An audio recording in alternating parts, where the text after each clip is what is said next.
Good evening, everyone. Welcome back to Evening Dhamma. So tonight, I'd like to look at. Just 1 second.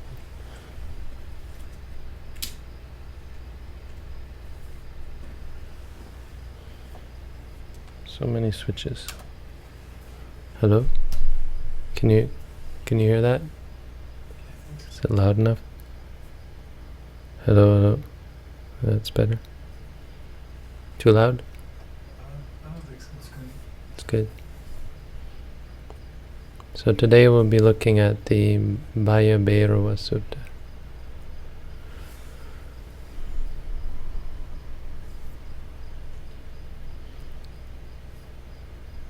If you want to follow along, it's Majjhima Nikaya, Sutta number 4.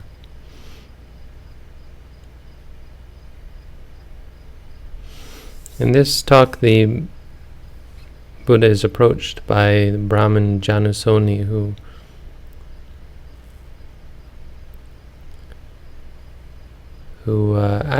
basically asks whether the followers of the Buddha take after his example. Meaning, do they practice as you practice?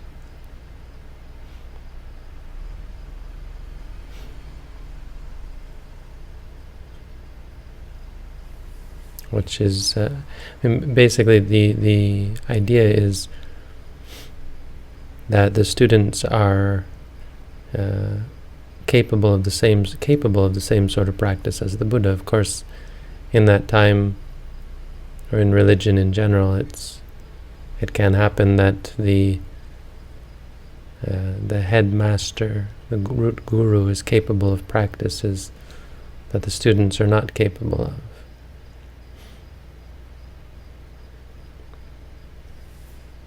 Do your students actually practice the things that you practice? That's basically what he's asking. Do they follow your advice? Do they do what you do? Are they able to keep your teachings? And the Buddha affirms all this. He says, yes, indeed, my students do look to me for guidance. They take my advice and they follow my example. Which in and of itself is quite impressive, because the Buddha's practice, of course, was quite rigorous. And the Buddha himself only lay down for 3 or 4 hours a night. And the rest of the time was mostly actually spent in teaching. But, and they say even those 3 or 4 hours when he lay down were not actually sleeping. He would actually teach then as well. But the talk here is about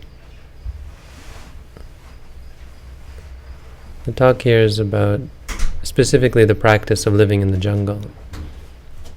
So Janusoni says, wow, I would think that it would be hard for the monks to live in the jungle. I would think that if someone were to go off and live in the jungle alone, if they weren't focused, if they didn't have a strong mind, they'd go crazy. Let's see what the Pali is for go crazy.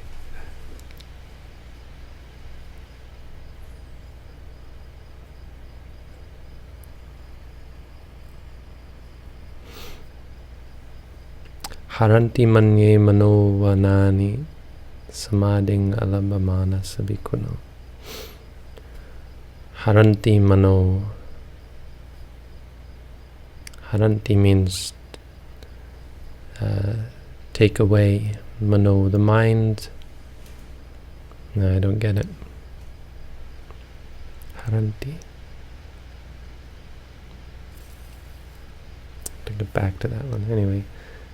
Your mind you'll lose your mind, basically.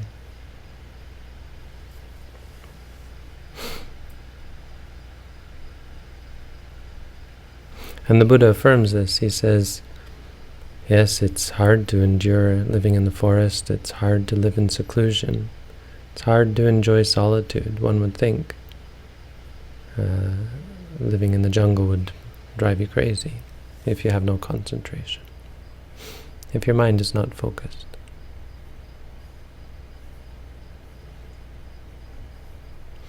And then he goes through, why I brought this sutta up is because he goes through a bunch of qualities that are, we can say they're required for practice.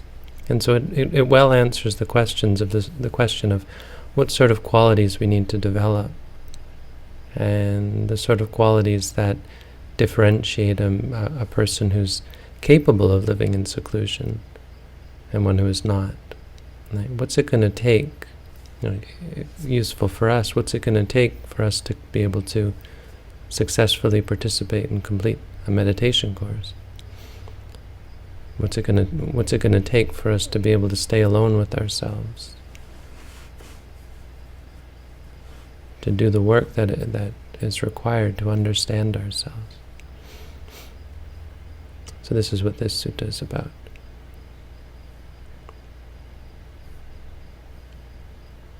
The Buddha uses himself as an example. He says, when I was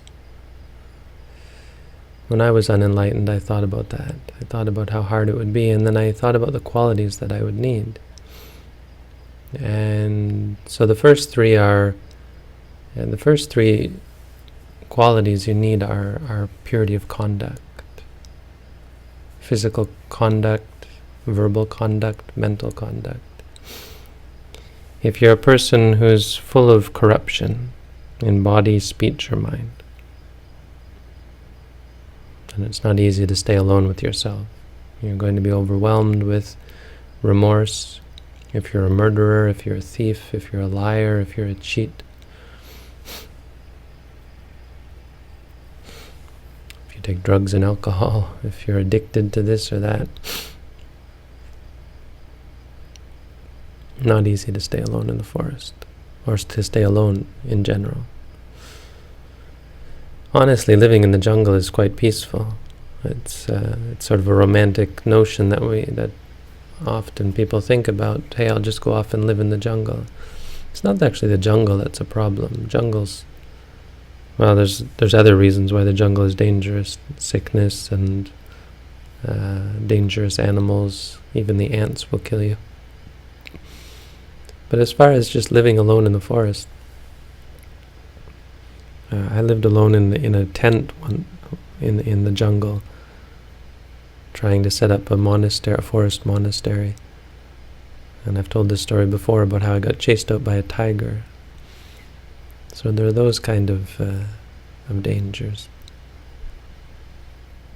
But simply living alone in the forest is quite peaceful, but it's really interesting how difficult it is for us to be at peace. I mean, it's really the crux of the situation. It's not that being alone is stressful or suffering. It's that we're not able to be at peace. We're not at peace. And so we find ways to distract ourselves, to avoid dealing with ourselves. It means we have no tools, we have no means of dealing with ourselves.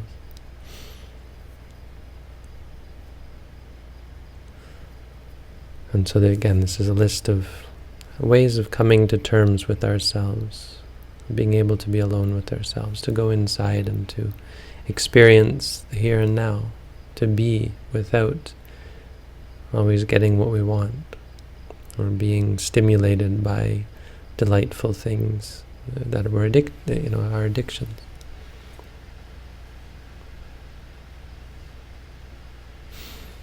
And so the first steps are purity of conduct, morality. It always starts with morality.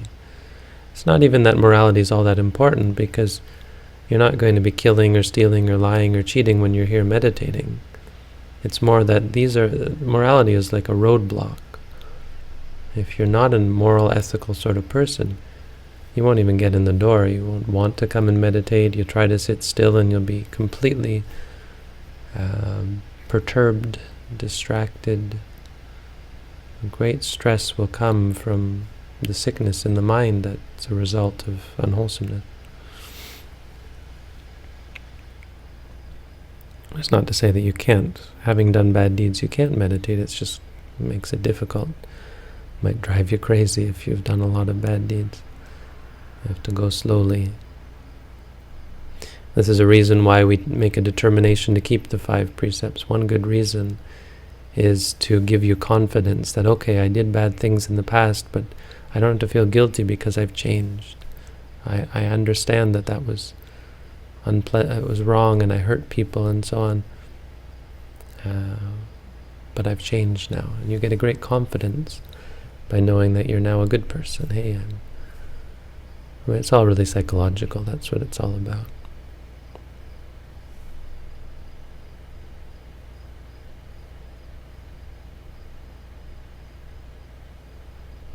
Number 4 is livelihood.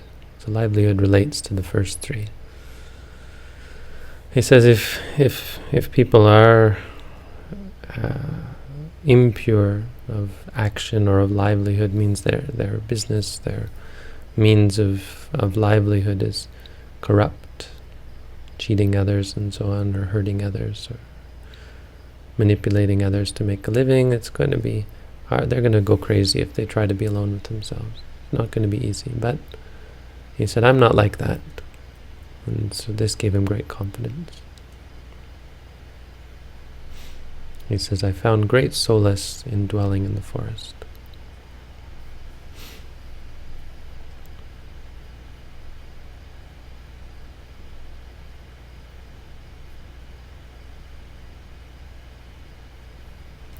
Paloma pading aranye viharaya.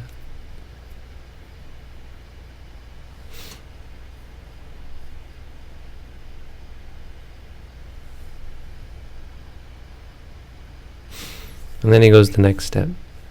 To start to talk about, once you've talked about your conduct, then the next thing that you have to work on is the mental states, right? So he says some people are covetous and full of lust, with great desires, addictions, wanting this, wanting that, liking this, liking that. We don't see the danger. I often get this question of, why should we give up the things that we like? They make us very happy. You get your answer when you try to sit still with yourself. When you try to do this very peaceful, seemingly simple thing of just being, just sitting. It's very difficult because your mind is tormented, really tormented, and you wonder why meditation is so stressful. It's not that meditation is so stressful. It's that wanting things and not getting those things is stressful. You can't blame the meditation for your addictions. Other people are full of ill will or hate. For some people, their mind is on fire. I mean, a good example of this is just hatred of pain. The inability to stand discomfort.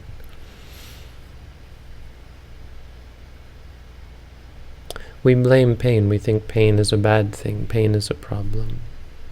Why should I sit with pain? If I have pain, I should change my position. I should go somewhere else, do something else.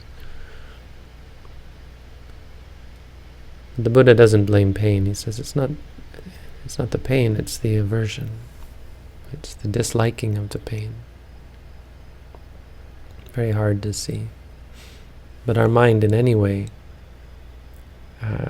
inflamed with hate, if you have anger towards other people, if you feel you've been wronged, if you're consumed by thoughts of vengeance or thoughts of anger, very difficult to be with yourself, very difficult to be alone. You think about all the bad things people have done to you. Very hard to be at peace.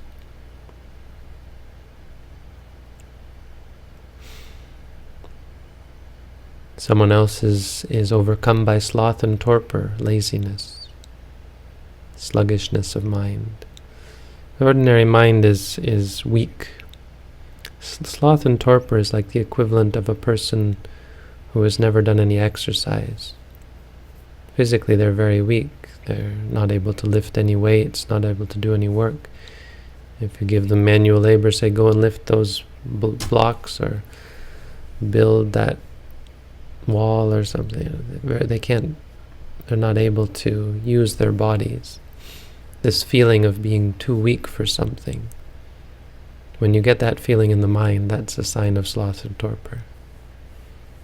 The mind not being strong enough. You want to be mindful, but your mind is not strong. You have a feeling, you can feel that the mind is not able to stay with the object. It's lazy, it gets easily distracted. Doesn't want to put out the effort. It's reluctant. It's stiff. It's unwieldy. It's weak, is sloth and torpor. It is for such a person very difficult to stay alone in the forest. Very difficult to stay alone because, of course, you get easily distracted and caught up. And you find it very difficult to be present. And difficult to deal with all the challenges that arise. He says another person is full of doubt, uncertainty. With doubt and uncertainty, very difficult to stay alone with yourself, especially in the forest or the jungle. Without the certainty, the power of mind, you easily get lost and discouraged, overwhelmed by your defilements, your wants and your aversions. Very easily get overwhelmed and lose your ability to continue on with the practice. Some meditators are so full of doubt that it's very difficult for them to progress in the meditation practice. It's encouraging. Some of them are able to really break through and give it up. But it often happens that the doubt leads a meditator to stop practicing, at least temporarily. Be so discouraged and confused. They don't know right or wrong, good or bad. They have so much doubt.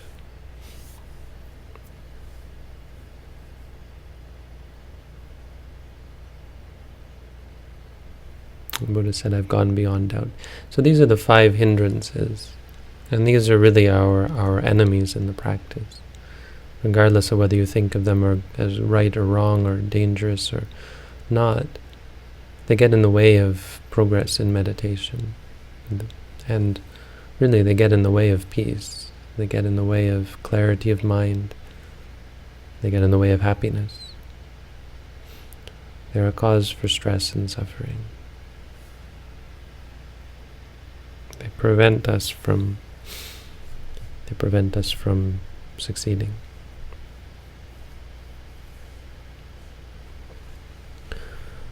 So the Buddha said, I develop uncovetousness. I give up my desires.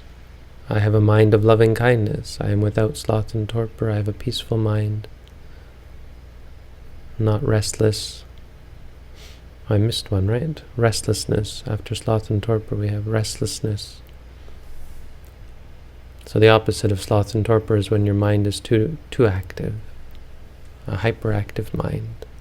Jumping here, jumping there, not able to focus on anything. This is really, it's a good focus for our practice. It's a good focus to think of these things. This is a very big part of what we have to be mindful of. When we practice meditation, a very large part of our practice is to try and be mindful of the hindrances. And to learn to let them go, to fix them, to straighten our minds. And to cultivate such firmness and rectitude of mind that these defilements don't have power over us. They don't have a chance to consume our mind. He says some meditators, some religious people are given to self-praise and disparagement of others. Some are subject to alarm and terror, fearful. They have great fear. Some are desirous of gain, honor, and renown. Very difficult to go off into the forest if you have ambition, right? Some are lazy and wanting in energy. Some are unmindful and not fully aware. Some are unconcentrated and with straying minds. So here's a list of other more general qualities that are required. So, self-praise and disparagement of others. Ego. Ego is a real obstacle to the practice. Because an egotist, someone who is egotistical, requires an audience. They require praise. They require constant validation. We love to make other people proud of us, have them look on us positively. Very difficult to find reality that way. Very difficult to stay with the present moment when you're consumed by the need for praise. Or when you're disparaging of others. It's sort of a nasty state. Subject to alarm and terror is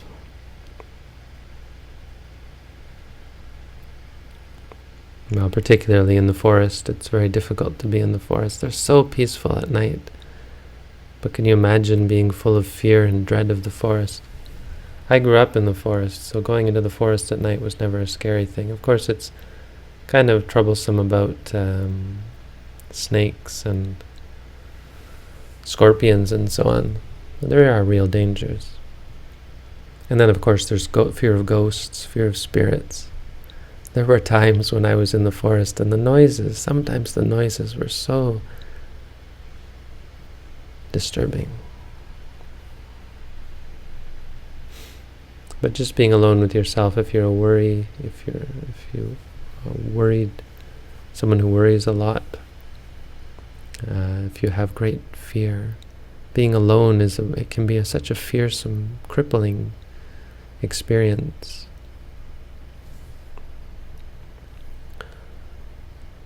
If you're lazy, so I guess sloth and torpor we can't call laziness, it's just a weakness of mind. But laziness is when you really just can't be bothered. A lazy person living alone in the jungle will not last very long. It's not something that's going to, they'll constantly be seeking out more comfort and avoiding the qualities, avoiding the cultivation of good wholesome qualities. All of the evil will seep in. Laziness and not putting out effort, it's not actually in and of itself evil. It just is basically saying allowing the evil to continue and grow. Those things that cause us suffering, those things that create stress in our minds, they grow because of laziness. You might think, well, why should I bother? What's wrong with just living, right? The problem is that we're not just living. Our minds are full of things that cause us stress and suffering. And our laziness is like permission for them to continue.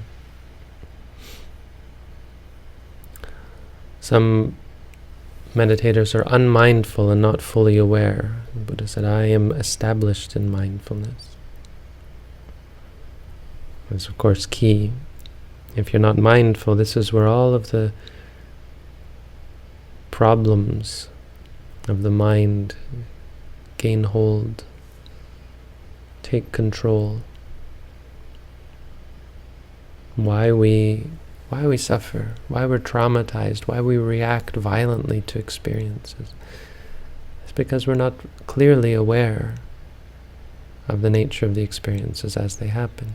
If you're mindful, you can never react improperly. If you're truly aware, in that moment there's a pure understanding of the experience. And because of that pure understanding, there's no reaction of liking or disliking.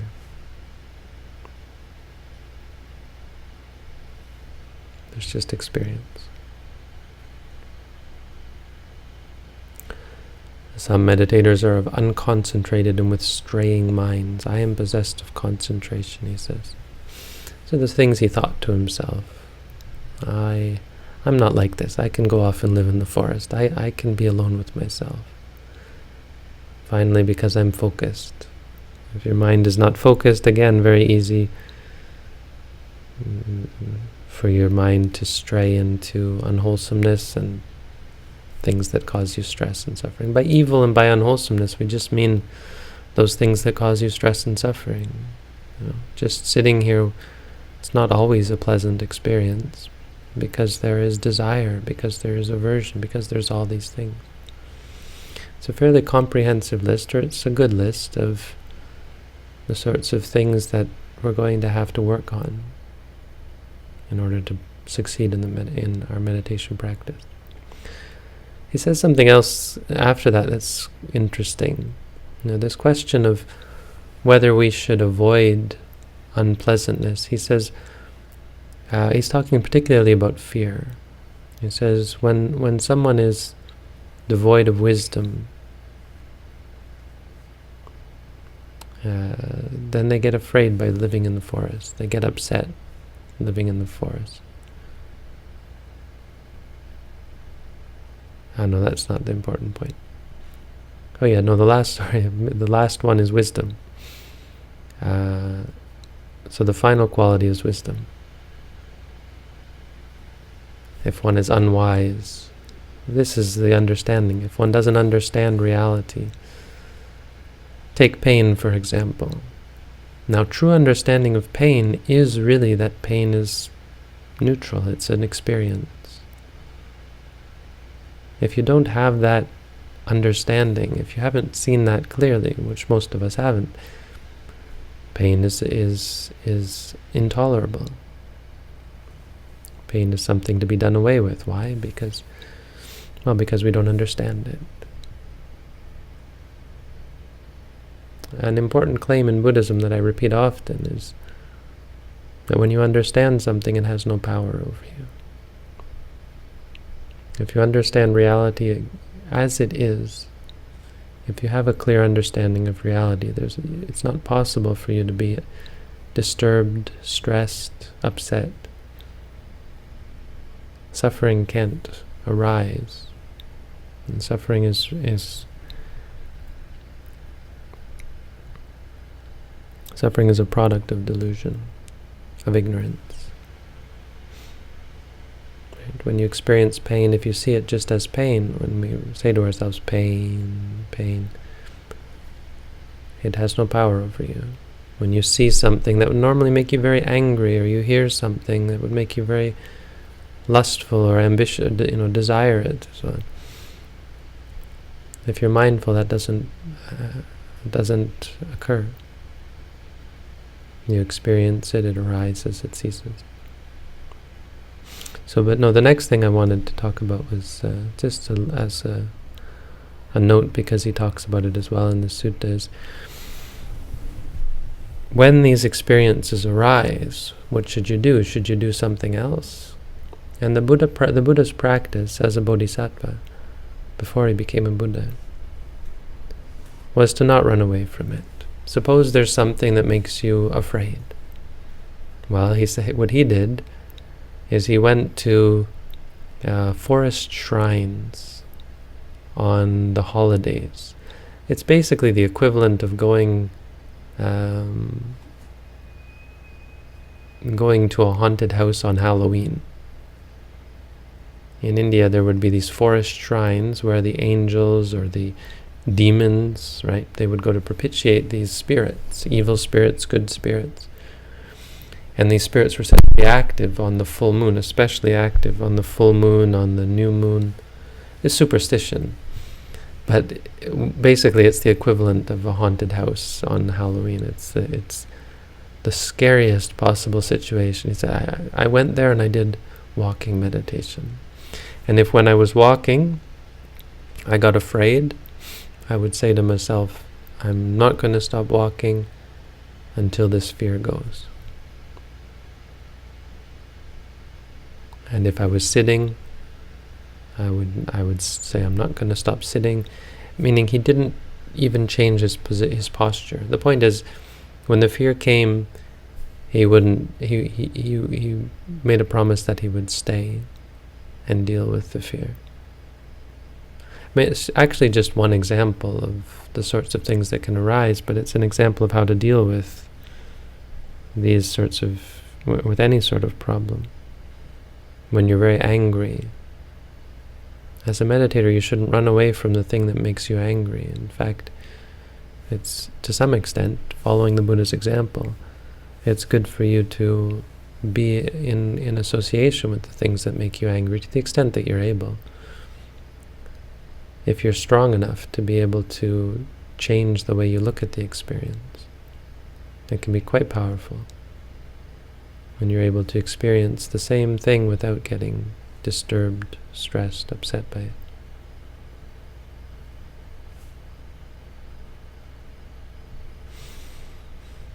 So with all these qualities, it's not something to be afraid of or discouraged by. If you have any of these problems that are going to get in the way of your practice, really the best way to deal with them is to spend some time being mindful of them. If you're lazy, be mindful of your laziness. If you're angry, be mindful of your anger. If you want something or you're addicted to something, spend time being mindful of it in all of its aspects.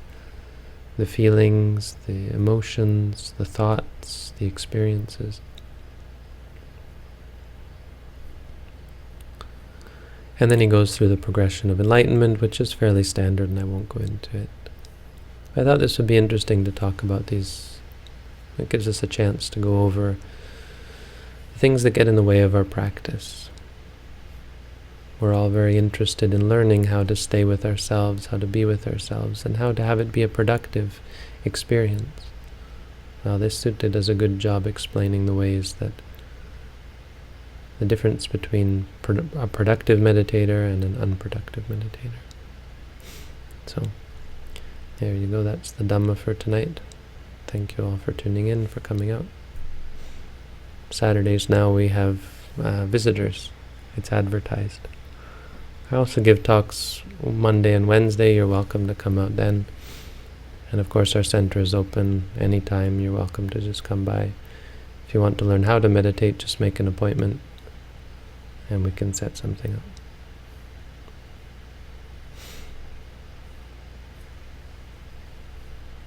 So questions are for Wednesday. I'm going to try that for a while, see how that goes. No questions tonight. We'll save all our questions once a week. There's too many questions. No, there's lots of questions. So Wednesday will be question day. Saturday is giving an official talk based on some teaching of the Buddha. So thank you all for coming out. Again, have a good night.